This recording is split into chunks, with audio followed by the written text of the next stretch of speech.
Di balik satu ompreng makan bergizi gratis ada ilmu yang tak sederhana. Setiap porsi yang tersaji dari dapur Satuan Pelayanan Pemenuhan Gizi bukan hanya soal rasa, tetapi juga soal kendali mutu. Mulai dari pemilihan bahan baku, proses produksi, hingga penyajian, semua diawasi dengan analisa titik kendali kritis atau Hazard Analysis and Critical Control Point. Sebuah sistem berbasis sains yang memastikan pangan aman sejak awal hingga akhir. Ari, mantan juru masak hotel berbintang di Palembang, kini menjadi bagian dari dapur SPPG di kawasan Gandus. Kehadirannya menegaskan keseriusan dapur ini dalam menjaga kualitas layanan MBG.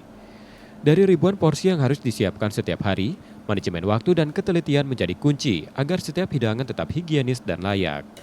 Jadi bahan-bahan yang kita datang itu harus kita kelola dengan baik, kita pahami dulu karakternya, terus harus kita kayak makanan juga misalnya yang mana cepat terkontaminasi, bagaimana cara penyimpanan.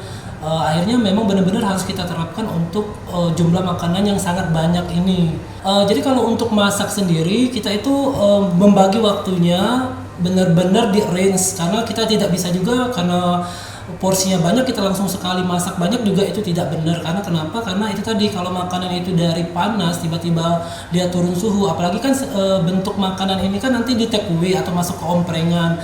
Nah itu kalau kita salah dari penyajian takutnya kita terkontaminasi atau masuk ke danger zone daripada makanan itu. Akhirnya si bakteri itu sangat bertumbuh kembang dengan pesat. Akhirnya makanan itu yang kita khawatirkan, yang paling kita takutkan itu adalah basi ketika nyampe ke penerima manfaat atau yang lebih parahnya itu keracunan yang akan terjadi.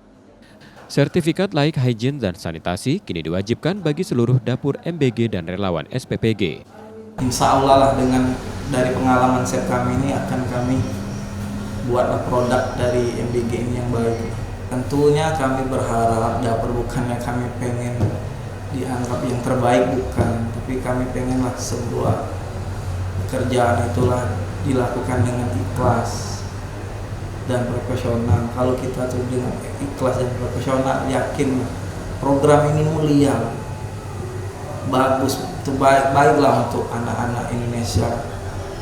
Balik-balik lagi tuh tadi tuh kan ke Indonesia Emas 2045, kami siap ikut berpartisipasi pada pemerintah.